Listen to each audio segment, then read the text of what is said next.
Bonjour à tous. On se retrouve pour cette nouvelle session concernant la masterclass de la gynécologie de la reproduction de la session 2023.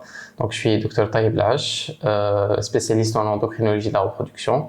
Et aujourd'hui, on va voir ensemble une session très importante concernant la gynécologie de la reproduction, qui est la prise en charge du syndrome des ovaires polykystiques. Donc, pour cette fois, nous allons essayer de voir la maladie selon ses actualités récentes, physiopathologiques, diagnostiques et thérapeutiques. Donc, pour introduire un petit peu le sujet, le syndrome des ovaires polykystiques, vous le savez, c'est une endocrinopathie très fréquente. Actuellement, on la déclare comme étant la plus fréquente pour la patiente jeune en âge de fertilité. Donc, la prévalence, elle varie de 10 à 20% selon les pays.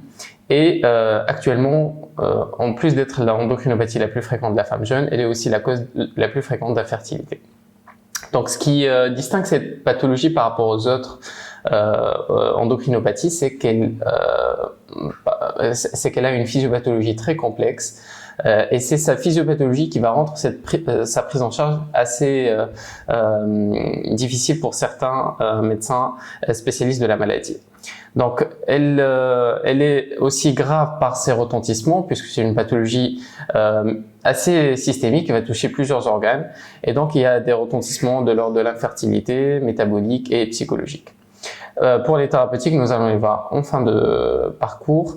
Et juste pour vous montrer un petit peu la courbe à droite, qui montre un petit peu cette augmentation de l'incidence des articles qui parlent de la maladie, puisque depuis 2003, l'avènement des premiers critères actualisés du syndrome des ovaires polykystiques, qui sont les critères de Rotterdam, cette maladie n'a cessé d'augmenter en termes de publications, pour actuellement devenir une des endocrinopathies la plus décrite dans la littérature. Donc, pourquoi le sujet du syndrome des ovaires polykystiques est aussi fascinant, est aussi actuellement en constante d'actualisation, puisque déjà les dernières recommandations étaient en 2018. Elles se sont fait actualiser tout juste récemment, il y a quelques semaines de maintenant, c'est-à-dire vers août-septembre. Et donc ces recommandations ont été actualisées par la Société de gynécologie, mais aussi par la Société d'endocrinologie européenne. Donc ces sociétés se sont un petit peu concertées pour actualiser ces recommandations qu'on va voir un petit peu sommairement.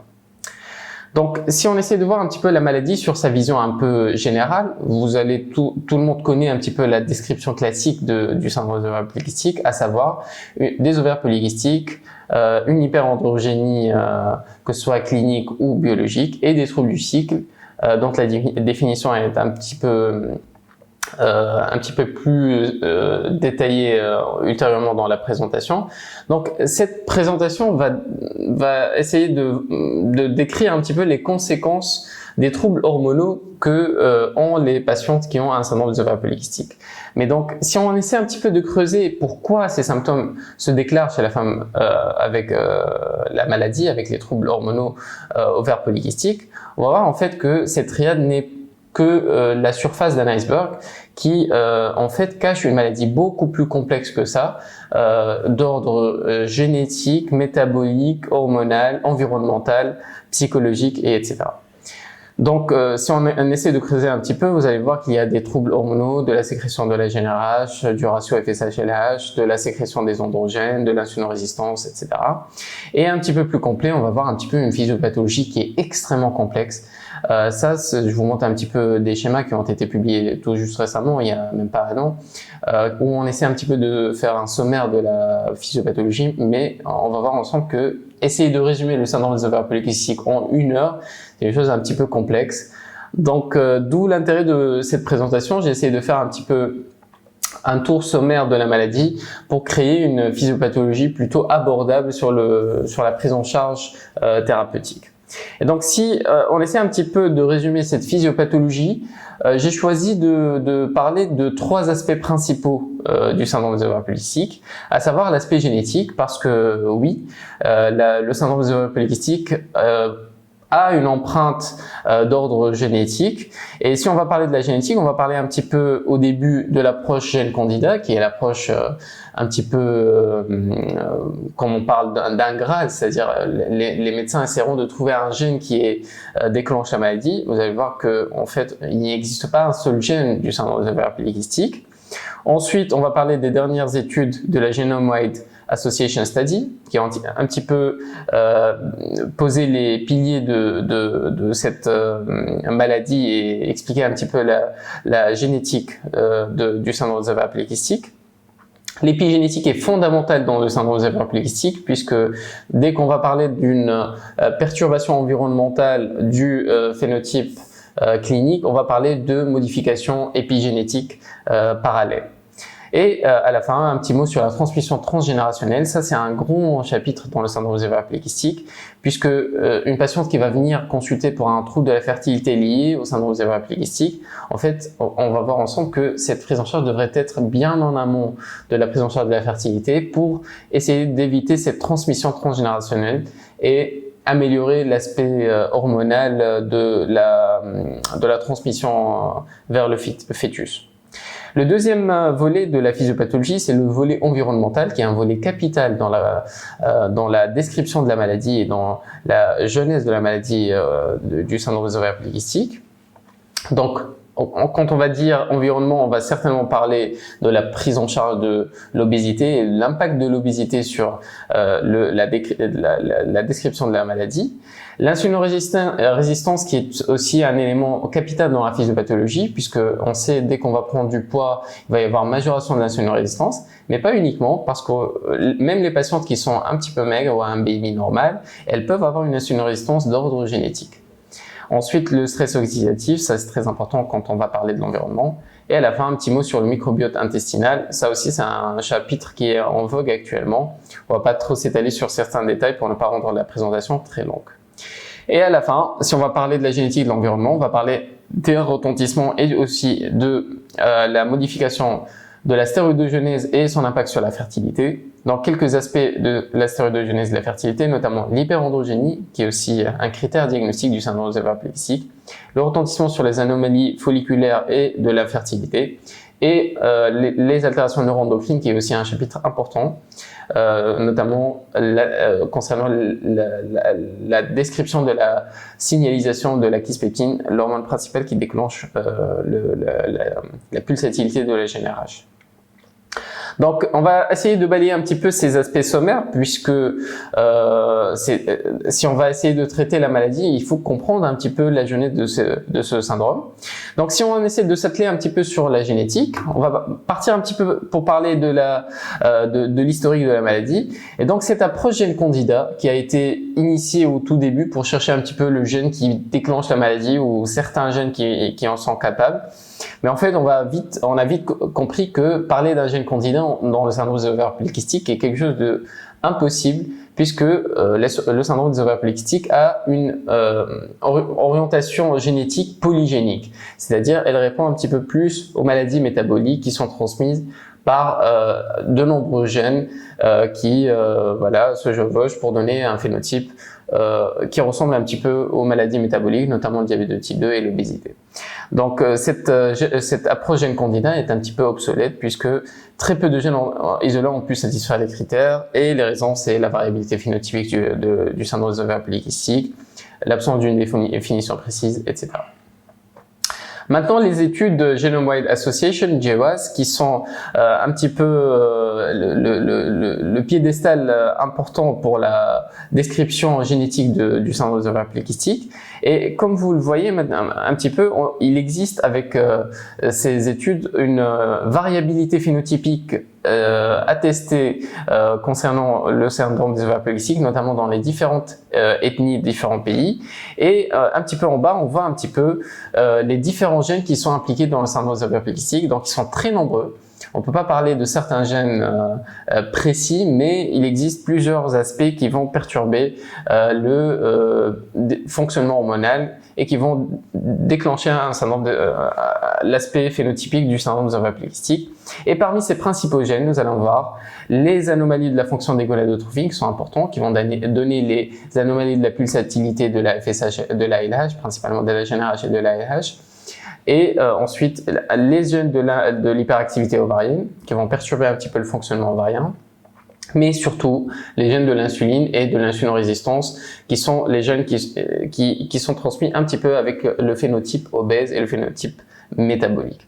Et donc ces dernières conclusions des GWAS studies ont montré que en fait ces gènes ressemblent ils ont une ressemblance très proche avec les pathologies métaboliques, notamment le diabète de type 2, l'obésité non syndromique. Aussi qu'il existe une association entre le syndrome des ovaires polykystiques et la dépression. Ça, c'est un volet capital puisque avec l'actualisation des recommandations de 2018 et maintenant de 2023, l'aspect psychiatrique et l'approche psychologique et comportementale du syndrome des ovaires polykystiques a pris un élan assez important puisque cette pathologie a des gènes intriqués avec des gènes de troubles psychiatriques. Et aussi à la fin, un élément important qu'on aime bien parler dessus, parce que si on va parler d'une transmission de gènes pro-OPK chez la femme, ces gènes peuvent aussi être transmis pour l'homme. Et donc oui, les hommes ont aussi des gènes du syndrome des ovaires polykystiques. Après voilà, pour avoir une triade, il faut avoir des troubles du cycle et voilà des symptômes que ne peuvent pas avoir les hommes. Donc d'où la discussion sur l'intrication métabolique de la maladie, puisque oui, le syndrome des ovaires polykystiques a un volet métabolique assez important, notamment par la transmission de ces gènes. On va passer un petit peu sur l'environnement puisque c'est un élément assez important sur la description de la maladie. Et maintenant, on va parler de l'obésité qui est l'élément important dans le syndrome des ovaires polykystiques. La relation, elle est confirmée. Les patientes obèses, surpoids ou obèses ont un risque beaucoup plus important d'avoir un syndrome des ovaires polykystiques. Et vous voyez un petit peu la courbe qui augmente selon le phénotype obèse. Et on le sait, il y a une association qui est confirmée, qui est beaucoup plus prévalente de la maladie chez les patientes avec un surpoids et obésité. Donc ces études ont été confirmées par la génétique, puisque la GWAS a confirmé la présence de gènes qui ressemblent un petit peu aux gènes métaboliques avec le syndrome des ovaires polykystiques. Les méta-analyses l'attestent, donc plus la patiente aura une prise de poids, plus le syndrome des ovaires polykystiques sera prévalent et le risque augmente et devient plus significatif à partir d'un BMI supérieur à 24 kg/m². Donc on ne va pas parler d'obésité, mais on va parler plus d'un surpoids de la patiente. Maintenant, l'élément le plus important, c'est de dire est-ce que l'obésité va déclencher la maladie ou est-ce que l'obésité est une conséquence de la maladie ou est-ce que c'est une association des deux pathologies. En fait, si on essaie de voir les phénotypes du syndrome des ovaires polykystiques, on va constater que le syndrome des ovaires polykystiques peut exister chez la patiente maigre. Et donc, dire que l'obésité crée le syndrome des ovaires polykystiques n'est pas juste. Puisque 20% des patients peuvent être maigres. Et donc, si on essaie de partir de la description génétique de la maladie, on voit qu'il existe des gènes qui sont pourvoyeurs de troubles métaboliques qui se chevauchent avec l'apparition de la maladie du syndrome des ovaires polykystiques. Et donc, si on essaie d'analyser la maladie en elle-même, si on voit qu'il y a une transmission polygénique pro-métabolique avec une empreinte environnementale, on est vraiment dans les pathologies métaboliques associées. Et donc, il est communément accepté de dire que les deux pathologies coexistent ensemble, mais on sait que l'obésité ne crée pas le syndrome des ovaires polykystiques, mais elle amplifie le phénotype OPK. Un petit peu plus tard, on l'expliquera un petit peu plus en détail. Pourquoi elle va amplifier le phénotype? Parce que plus on sera en surpoids et obésité, plus le gras en excès va synthétiser des hormones, notamment le cortisol, une hyperostrogénie relative, et donc ils vont perturber le fonctionnement hormonal de la patiente et augmenter l'état d'hyperandrogénie, qui est un critère important dans le syndrome des ovaires polykystiques. Donc, si on parle d'obésité, on va parler aussi de l'insulinorésistance. L'insulinorésistance, c'est un élément très important dans la genèse physiopathologique du syndrome des ovaires polykystiques. Si on a une insulinorésistance périphérique, la conséquence directe, c'est une augmentation de la sécrétion d'insuline pour vaincre cette insulinorésistance. L'insulinorésistance, elle est en relation étroite avec l'obésité, mais pas que. Elle peut être aussi exprimée par certains gènes qui favorisent l'insulinorésistance. Et pourquoi l'insulinorésistance est importante à considérer, notamment dans le volet thérapeutique? Parce que vous voyez un petit peu, ça c'est la cellule técale, et vous voyez que plus il y aura une insulinorésistance, on aura cette cascade enzymatique de la synthèse des androgènes et des stéroïdes ovariens. Et vous voyez que l'insuline, elle intervient dans plusieurs étapes de la synthèse des stéroïdes féminins. Et donc, plus il y aura une insulinorésistance, plus il y aura une insulinosécrétion et il y aura une augmentation de la synthèse des androgènes. Et c'est pour cette raison que l'obésité va amplifier le phénotype syndrome des ovaires polykystiques en augmentant l'hyperandrogénie. Donc, obésité et inflammation, bien entendu, on va parler de l'inflammation. Obésité et insulinorésistance, on va aboutir à l'inflammation. L'inflammation, c'est lié au stress oxydatif, à l'augmentation de la synthèse des marqueurs pro-inflammatoires. Donc, on en est maintenant convaincu. Le syndrome des ovaires polykystiques est aussi une pathologie pro-inflammatoire qui va, entre autres, favoriser le risque d'apparition de cancer si la prise en charge n'est pas faite précocement. Et le dernier volet de la prise en charge physiopathologique, qui est simplifié bien entendu, puisqu'il y a d'autres volets dont je ne peux pas parler en si peu de temps, c'est la stéroïdogenèse et la prise en charge de la fertilité. Donc, on a parlé de l'obésité, on a parlé de la génétique, des troubles environnementaux. Maintenant, on a vu que l'insulinorésistance, l'insulinosécrétion et l'obésité va favoriser l'aspect hyperandrogénique par la synthèse de stéroïdes ovariens. Vous voyez que la cascade técale, elle est sous l'interférence d'autres paramètres, notamment l'ALH. Et vous voyez que au début, on a parlé aussi de l'augmentation de la pulsatilité de l'ALH chez la patiente OPK. Et donc, si on voit l'empreinte génétique, l'obésité, l'insulinorésistance et l'augmentation de l'ALH, on voit bien que cette cascade des androgènes va être augmentée chez la patiente OPK et donc augmentation des synthèses des stéroïdes, notamment des androgènes. Donc, ces androgènes sont secondaires à ces différents aspects physiopathologiques, mais elle est très très intimement liée à l'augmentation de la pulsatilité de l'ALH, qui est le principal stimulant de la stéroïdogenèse ovarienne. Donc, pourquoi la LH est élevée chez la patiente OPK? Déjà, vous avez sûrement entendu parler de cette inversion du ratio FSH sur LH, parce que oui, chez le sujet physiologique, chez le sujet sain, la FSH est un petit peu plus élevée que la LH. Pourquoi la LH, elle inverse et devient plus élevée chez la patiente OPK? Pour plusieurs explications. Principalement parce que l'insulinorésistance va augmenter l'insulinosécrétion, et donc l'insulinosécrétion stimule un petit peu la LH et la sécrétion de la LH, et donc il y aura une augmentation de la pulsatilité de la fréquence de sécrétion de la LH. Et deuxième explication, vous l'avez un petit peu vu, parce qu'il y a une interférence génétique et donc cette anomalie de la sécrétion de la kispeptine et du système neurokinédinorphine avec la GnRH, c'est le système principal de la sécrétion des gonadotrophines, va être un petit peu perturbé par les anomalies génétiques, et donc il y aura une augmentation de la pulsatilité de la LH. Ceci va nous amener à dire qu'il va y avoir une augmentation de la synthèse des stéroïdes, que ce soit ovariens, mais aussi on va parler des stéroïdes d'autres origines, parce qu'il n'existe pas que l'origine ovarienne de la sécrétion des stéroïdes. Bon, pour l'origine ovarienne, on l'a un petit peu vu, la cellule TK est sous l'influence de l'insuline, de l'ALH, d'autres paramètres qui sont un petit peu perturbés chez la patiente OPK, et donc ils sont un petit peu augmentés en sécrétion. Mais pas que l'origine ovarienne, il existe aussi une synthèse d'origine périphérique que les ovaires, mais surtout au niveau surrénalien, parce que oui, on a confirmé qu'il existe une anomalie aussi de la stéroïdogenèse surrénalienne dans quasi 45% des cas chez les patients OPK.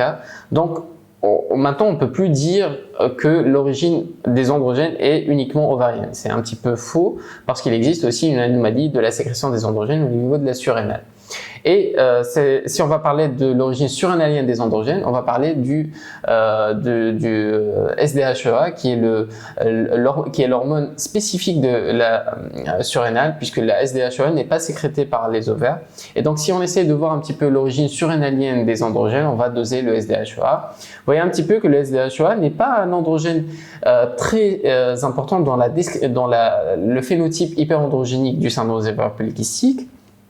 Mais il sera important si on voit que la patiente elle a une hyperandrogénie clinique avec une testostérone normale. Donc dans ce cas-là, vous allez voir avec l'actualisation des critères, le SDHEA détient une place importante dans le diagnostic de la maladie.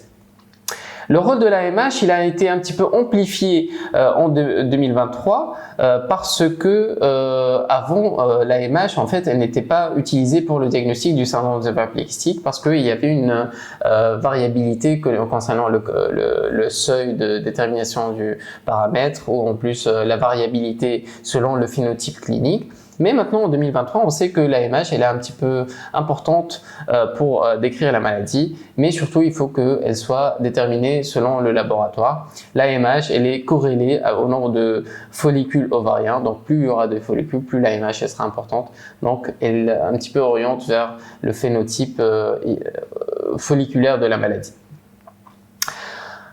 Un petit peu balayer la physiopathologie, je sais que c'est un petit peu complexe, ça c'est vraiment une vision un petit peu sommaire de la description physiopathologique, mais elle va nous amener à décrire un petit peu la conduite diagnostique de la maladie et la prise en charge ultérieurement. Donc cette conduite diagnostique aussi a été actualisée depuis 2018, elle va partir sur 3 étapes. La première étape, c'est de dire que si on est devant une patiente avec irrégularité menstruelle et une hyperandrogénie clinique, dans ce cas-là, on ne va pas partir directement sur le diagnostic du syndrome des ovaires polykystiques, puisqu'il existe d'autres syndromes, d'autres étiologies, d'autres maladies qui peuvent expliquer ces 2 symptômes-là. Donc, le plus important, c'est d'aller exclure les autres causes d'hyperandrogénie surtout, avant de retenir le syndrome des ovaires polykystiques, puisque oui, le SOPK est une pathologie de diagnostic d'élimination. Il ne doit pas être diagnostiqué en première intention. Le deuxième cas de figure, si on a une irrégularité menstruelle sans hyperandrogénie clinique, dans ce cas-là, on a un seul critère diagnostique de la maladie. Et dans ce cas-là, on va essayer de rechercher une hyperandrogénie biologique, puisqu'on ne l'a pas au niveau clinique. Dans le critère diagnostique, il faut avoir une hyperandrogénie clinique et ou biologique. Et donc, si on a une hyperandrogénie biologique avec exclusion des autres causes d'hyperandrogénie, on peut retenir le diagnostic avec aide de l'échographie pour décrire le phénotype complet. Si l'hyperandrogénie biologique n'existe pas, on peut s'aider d'une échographie ovarienne pour avoir le diagnostic. Et à la fin, si on a une irrégularité menstruelle seule ou une hyperandrogénie isolée, donc si on a une patiente adulte, on va partir sur l'échographie pelvienne et bien sûr pour avoir les 2 critères diagnostiques. Si c'est une adolescente, il est important de savoir qu'on ne peut pas faire une échographie chez la patiente avant l'âge de 18 ans, puisqu'il existe une augmentation du nombre de follicules physiologiques dans 40% des cas chez les patientes en adolescence. Donc l'échographie chez l'adolescence sera considérée ultérieurement après 18 ans. On peut considérer le diagnostic, évaluer la prise en charge métabolique dès l'adolescence, mais confirmer le diagnostic après les 18 ans. Donc c'est très important de parler de diagnostic d'hyperandrogénie avant de retenir le diagnostic de syndrome des ovaires polykystiques. Il existe plusieurs troubles hormonaux qui peuvent expliquer les troubles du cycle ou l'hyperandrogénie. Le bilan impératif, c'est bilan thyroïdien, prolactine, FSH, LH, estradiol. Ça, c'est pour les troubles du cycle qui va un petit peu orienter vers les autres pathologie, mais surtout avoir une idée sur cette inversion du ratio FSH sur LH. Et bien entendu, il faudra éliminer l'hypogonadisme et l'hypogonadotrophe fonctionnelle, qui est aussi un diagnostic différentiel de troubles du cycle chez la femme. Pour l'hyperandrogénie, ça c'est plutôt un diagnostic qui est vraiment endocrinologique, puisqu'il faut faire un examen clinique très détaillé pour voir s'il n'y a pas d'autres éléments qui orientent vers d'autres pathologies. Et la pathologie principale qui est importante à considérer, c'est le bloc en 21 hydroxylase. C'est le bloc non classique en enzyme 21 hydroxylase qui va bloquer la cascade surrénalienne du cortisol et qui va basculer vers la cascade androgène et augmenter la synthèse de SDHEA et des dérivés androgéniques.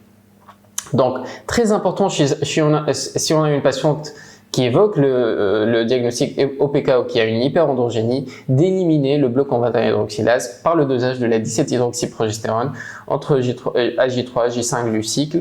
Et si le seuil de 17-hydroxyprogestérone il est dans un intervalle un petit peu élevé, on peut faire la stimulation par le synectène de 150 microgrammes. Si il est supérieur à 10, on confirme la maladie. Si c'est inférieur à 10, on élimine la maladie. Et donc aussi, l'autre élément important dans le diagnostic, c'est le taux de testostérone. On le sait, la testostérone, plus elle est élevée, plus ça oriente vers des pathologies tumorales. Le syndrome des ovaires polykystiques a généralement une testostéronémie modérée, 0,8, 1,2, généralement inférieur à 1,5 nanogramme par millilitre. Donc, si on a un taux de testostérone beaucoup plus élevé, il faut vraiment considérer les autres pathologies, notamment tumorales, ovariennes et surrénaliennes. Aussi un mot pour parler de la prolactine. On a constaté qu'il y avait une augmentation de la prolactine chez les patientes avec syndrome des ovaires polykystiques. Est-ce que cette hyperprolactinémie a une explication physiopathologique? Il y a certains papiers qui parlent de ça, puisqu'il existe une anomalie de la pulsatilité du système kispeptine-neurokinidine-orphine, qui ont aussi une relation avec la stimulation de la prolactine. Donc cette relation, elle est infirmée, elle est confirmée par d'autres équipes. Donc on le sait qu'il y a une association avec cette hyperprolactinémie, mais c'est important de dire que si on a une hyperprolactinémie un petit peu modérée voire élevée, ne pas hésiter à recontrôler la prolactine, voire à explorer l'axe lactotrope par une imagerie hypophysaire. Donc, ces critères diagnostiques actualisés, pour dire hyperandrogénie clinique, il faut faire un examen clinique complet. On a plusieurs éléments cliniques qui vont expliquer cette hyperandrogénie. La description clinique, c'est généralement l'hirsutisme, qui est coté par les chaînes de Ferryman-Gallwey actualisées ou simplifiées. On a aussi l'expression de l'acné qui peut être légère, modérée ou sévère. Généralement, l'acné, plus la testostérone est élevée, plus l'acné sera un petit peu sévère. Et le troisième élément, c'est cette alopécie androgénique qui existe chez les femmes. Cette alopécie, normalement, elle concerne les golfes temporaux, la partie centrale du cuir chevelu. Elle sera quantifiée par le score de Gallwey. Ne pas oublier qu'il existe aussi des symptômes de virilisme, notamment la raucité de la voix, la musculature qui est un petit peu plus développée, clitoromégalie. Ça, ce sont des éléments qui orientent vers les pathologies tumorales de l'hyperandrogénie. Donc, si on a des symptômes de virilisme, il faut vraiment laisser le syndrome des ovaires polykystiques de côté et partir à la recherche d'un diagnostic de hyperandrogénie tumorale. Le score de Ferryman-Gallwey, je pense que tout le monde le connaît, c'est le score qui est le plus utilisé pour quantifier l'hirsutisme chez la patiente avec hyperandrogénie. Et donc, le seuil, il est variable selon les ethnies parce que l'expression d'hirsutisme n'est pas identique selon la localisation géographique et l'ethnie. Mais généralement, voilà, un score supérieur à 8, généralement, on va partir pour un hirsutisme léger. Et plus on augmente, on va partir vers l'hirsutisme modéré à sévère. Pour l'acné, donc si on a une acné déjà modérée à sévère, on sait qu'on est devant un état d'hyperandrogénie. Pour l'acné légère, il faudra vraiment la quantifier, l'associer avec un état d'hirsutisme ou d'alopécie androgénique ou autre. Mais voilà, les confrères dermatologues sont très impliqués dans la prise en charge du syndrome des ovaires polykystiques. Et aussi un élément important à dire que quasi la moitié, maintenant selon les derniers articles, 54% des acnés sont en relation avec le syndrome des ovaires polykystiques. Et il y a eu une actualisation en fin 2022 sur la prise en charge de l'acné chez les OPK. Et donc, une acné, maintenant, doit être obligatoirement explorée par un bilan hormonal avant d'entamer une prise en charge thérapeutique pour éliminer ou diagnostiquer plutôt le syndrome des ovaires polykystiques qui va changer un petit peu la prise en charge de l'acné chez ces patientes, mais aussi de l'hirsutisme. L'alopécie androgénique, je vous montre un petit peu le score de Ludwig. Le score de Ludwig, il est assez simple à quantifier. On a 3 types avec une description un petit peu variable, mais pour dire que voilà, généralement c'est un petit peu éparse au niveau central, mais plus ça va être un petit peu, plus ça sera une calvitie centrale androgénique, plus ça sera évocateur de la sévérité de la maladie. Pour l'hyperandrogénie biologique, on le sait. Premier bilan à faire, c'est la testostérone totale et la testostérone libre depuis 2023. Avant, on utilisait plutôt la testostérone totale, mais on sait que la testostérone libre a une meilleure sensibilité qui peut monter vers 60% de score de sensibilité. Mais voilà, il faut toujours essayer d'explorer la testostérone en première intention. Mais comme on l'a dit tout à l'heure, chez certaines patientes, on peut avoir une testostérone qui est normale, voire légère. Et donc dans ce cas-là, il est vraiment intéressant de doser la SDHEA et l'androstenedione, qui est aussi un autre androgène important chez la patiente avec SOPK. Et si on a une SDHEA élevée ou androstenedione élevée, aussi c'est un élément diagnostique de l'hyperandrogénie biologique qui va permettre de retenir un critère de la triade diagnostique. Très important aussi à dire qu'on ne doit pas doser les androgènes chez la patiente, si la patiente elle est sous pilule œstroprogestative ou n'importe quel traitement hormonal qui peut interférer avec la synthèse des androgènes. Donc il faut avoir au moins un intervalle de 3 mois après l'arrêt de la pilule pour doser les androgènes ovariens ou surrénaliens. Pour les troubles du cycle, il y a plusieurs éléments diagnostiques. Vous les voyez sur la diapositive. Ça, c'est vraiment détaillé selon la dernière recommandation. Et j'insiste toujours pour dire que aucune patiente ne doit être prescrite sous traitement hormonal, que ce soit progestatif seul ou que ce soit traitement œstroprogestatif, avant d'avoir entamé une exploration étiologique, diagnostique et pour un petit peu étayer le phénotype OPK de la patiente. On le voit chez certains de nos confrères, la prescription de Dufaston chez les patients OPK est parfois très dangereuse. Ça peut retarder le diagnostic, ça peut faire fausser le diagnostic. Donc j'insiste sur cet élément. La prescription de n'importe quelle prescription hormonale peut interférer avec le diagnostic, le retarder, voire le cacher. Donc ne pas prescrire de traitement tant que le diagnostic n'a pas été fait sur le plan clinique et hormonal. L'échographie ovarienne, elle a été actualisée selon les dernières recommandations. Avant, on avait des appareils un petit peu bas en fréquence échographique, en mégahertz. Actuellement, avec les nouveaux appareils, avec une fréquence beaucoup plus élevée, on sait que le nombre de follicules peut être beaucoup plus décrit en détail. Et donc, si on a un appareil d'échographie ancien inférieur à 8 MHz, généralement, c'est 12 follicules qui sont nécessaires pour retenir le diagnostic en nombre de follicules. Il y a aussi un autre critère qui est le volume ovarien. C'est un critère assez important chez la patiente chez qui on fait une échographie suspubienne. Mais si on a les échographes de nouvelle génération, on doit retenir le nombre de follicules de 20 et un volume ovarien qui est quasi identique à 10 ml. Voici quelques exemples d'échographie. À droite, c'est les échographes de nouvelle génération. Voilà, même pour quelqu'un qui ne sait pas faire l'échographie, rien que voir la coupe ovarienne, on peut voir le nombre de follicules qui est assez important chez cette patiente. Et bien sûr, l'inversion en 3D qui donne beaucoup plus de détails sur ces follicules et leur taille. Le seuil folliculaire a été actualisé récemment parce que, en fait, plus on augmente le nombre de la fréquence mégahertz, plus l'échographie devient précis. Et donc, le compte folliculaire, avec les nouveaux échographes, il va partir vers l'augmentation. Selon certains travaux, on est entre 18 et 22, mais généralement, la recommandation actuelle 2023 retient le seuil de 20 folliculaires avec les nouveaux échographes. L'AMH aussi est un élément très important, on en a parlé tout à l'heure. L'AMH, elle a pris un essor important en 2023 puisque maintenant elle est proposée comme substitut plus sensible du compte folliculaire antral.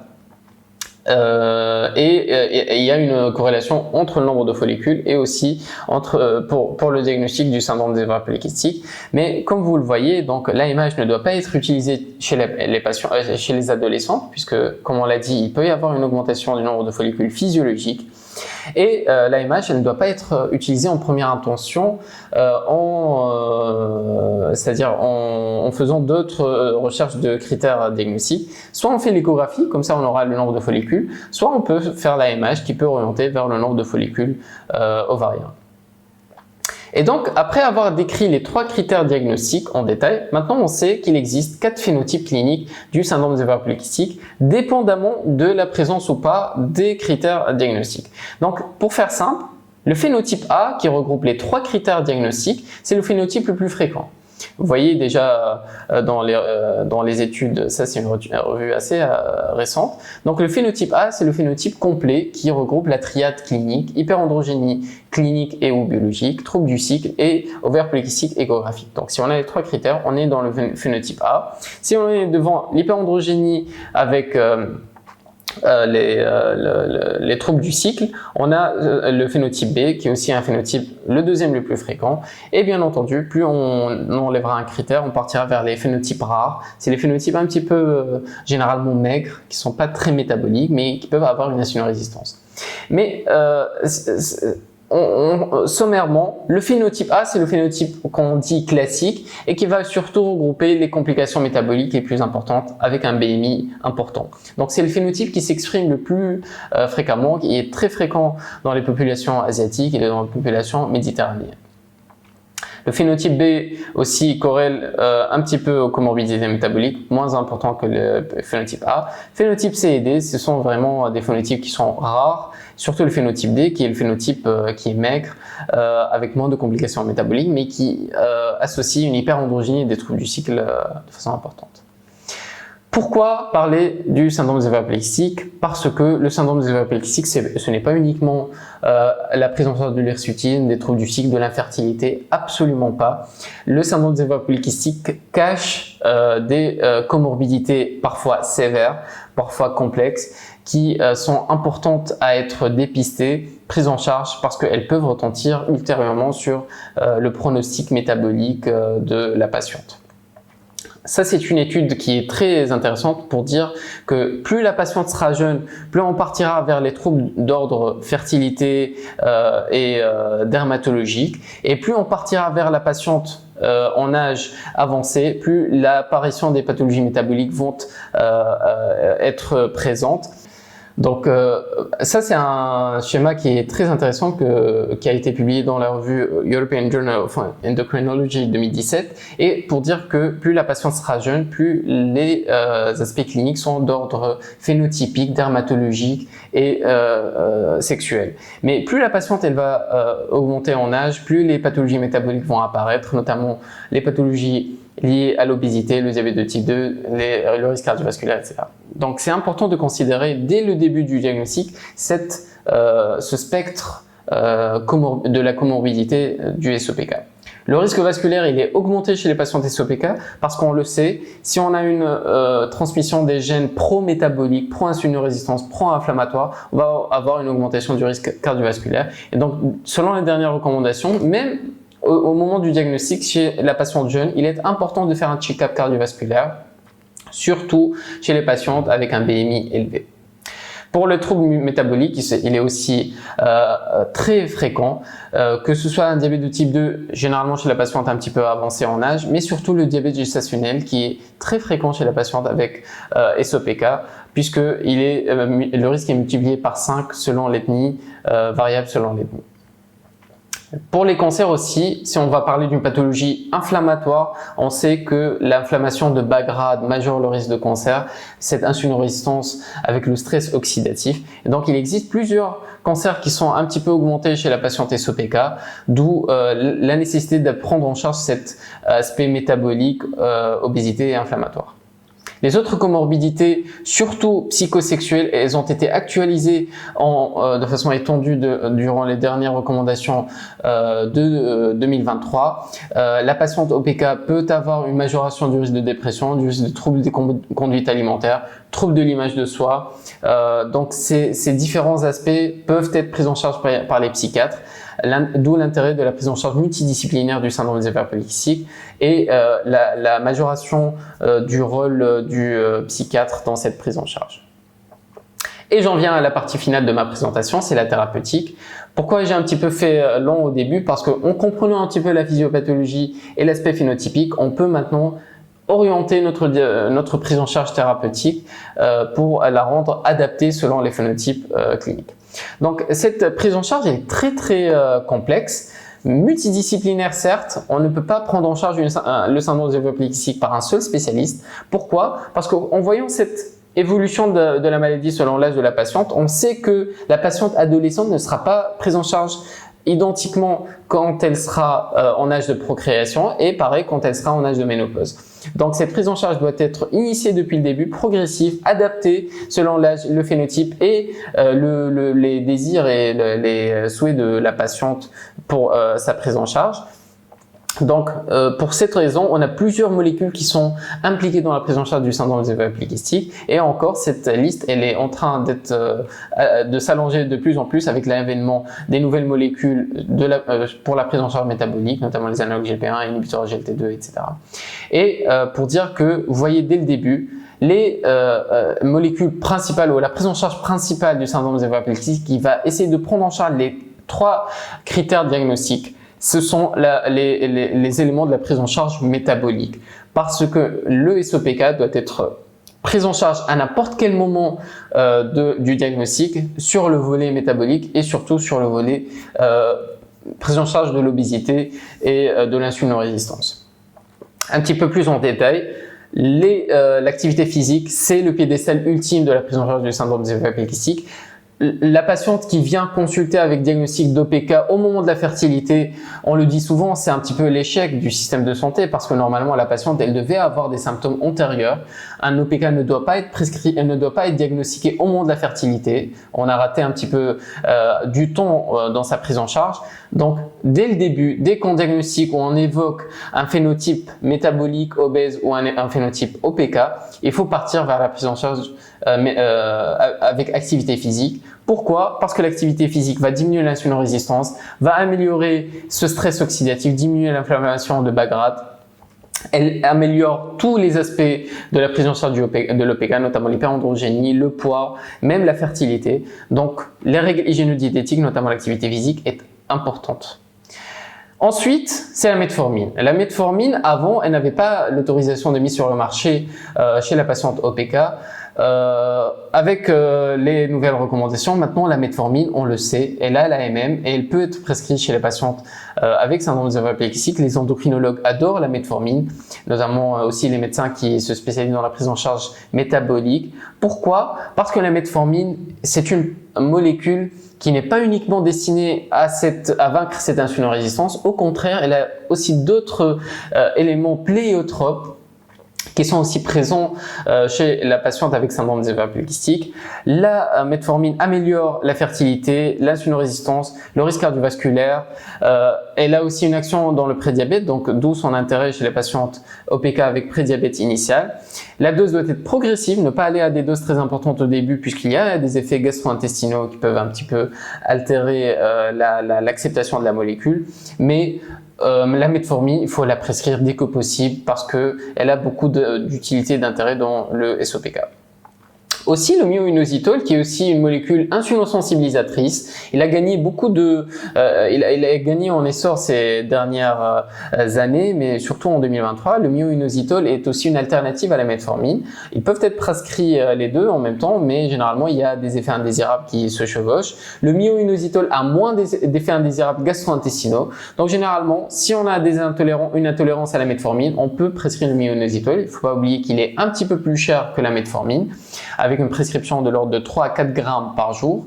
Et donc, c'est vrai qu'il a plusieurs bénéfices qui sont confirmés avec les études randomisées.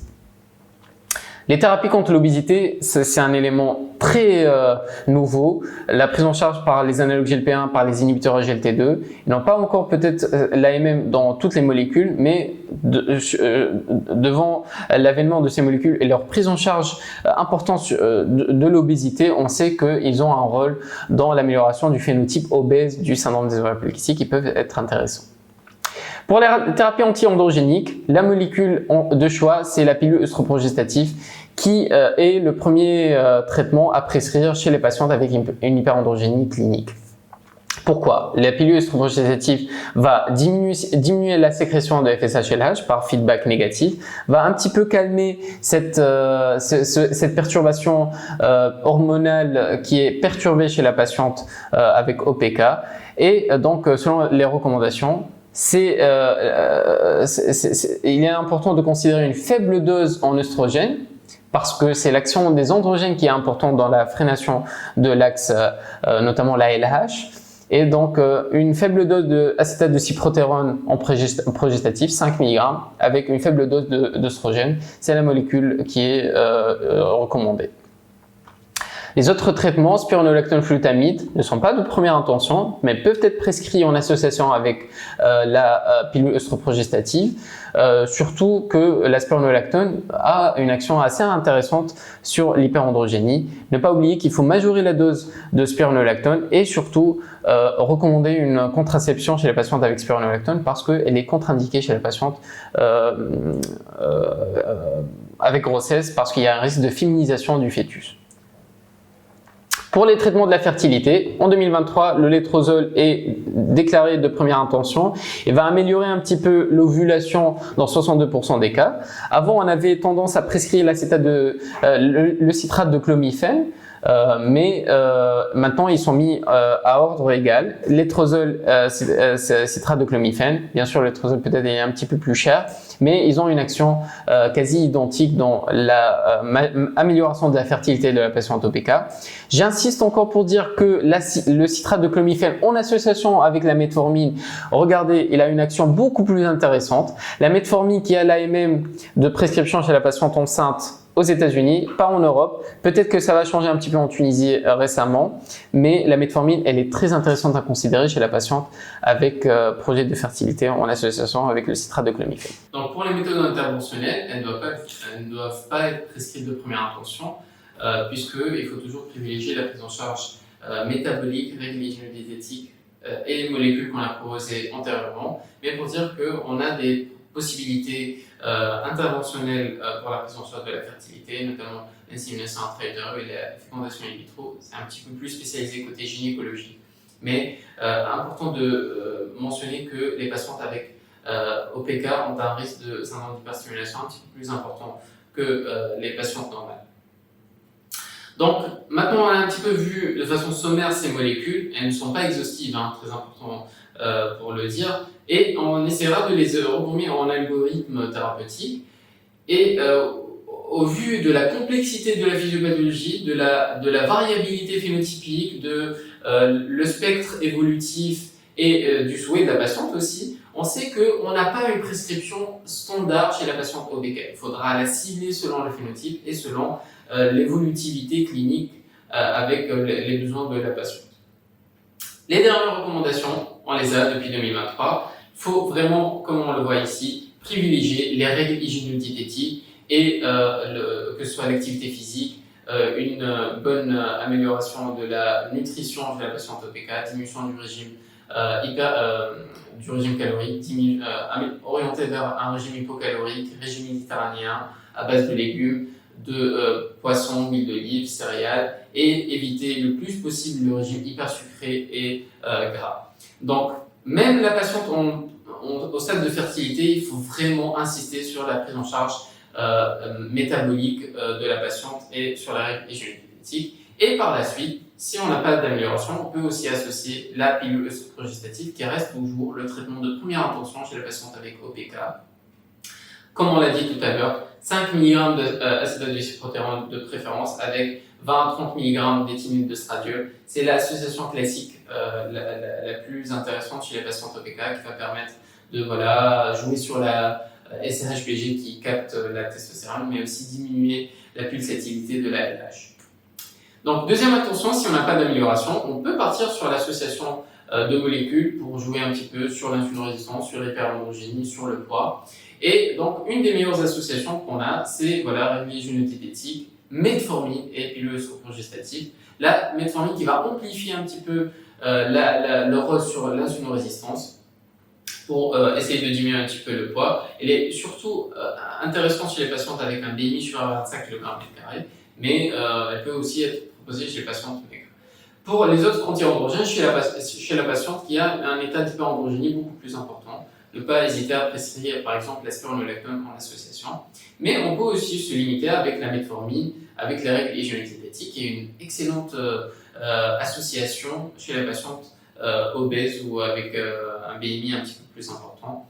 Ça va permettre de rester le plus sain possible pour jouer avec la metformine et l'insuline résistance. Donc, par la suite, on va parler de la prescription selon le phénotype clinique. Le phénotype A, comme on l'a dit, c'est le phénotype le plus présent, le plus fréquent, et c'est le phénotype métabolique. Donc le phénotype A, c'est certain, il faut les règles hygiéno-diététiques en première intention et un très très bon rôle de la metformine dans ce cas-là, en association avec la pilule œstroprogestative, pourquoi pas. Pour le phénotype hyperandrogénique, comme on l'a dit, pilule œstroprogestative avec les anti-androgènes, notamment l'adlactone, à des doses un petit peu plus élevées pour avoir cet effet indésirable qui va jouer sur l'hyperandrogénie. Et à la fin, si on a un patient qui est un petit peu plus obèse, mais sans beaucoup de symptômes d'hyperandrogénie, pourquoi pas la metformine avec les règles hygiéno-diététiques. Et pour l'approche de la fertilité, actualisée récemment, et comme on l'a dit, le létrozole, maintenant, il est en première intention pour la prescription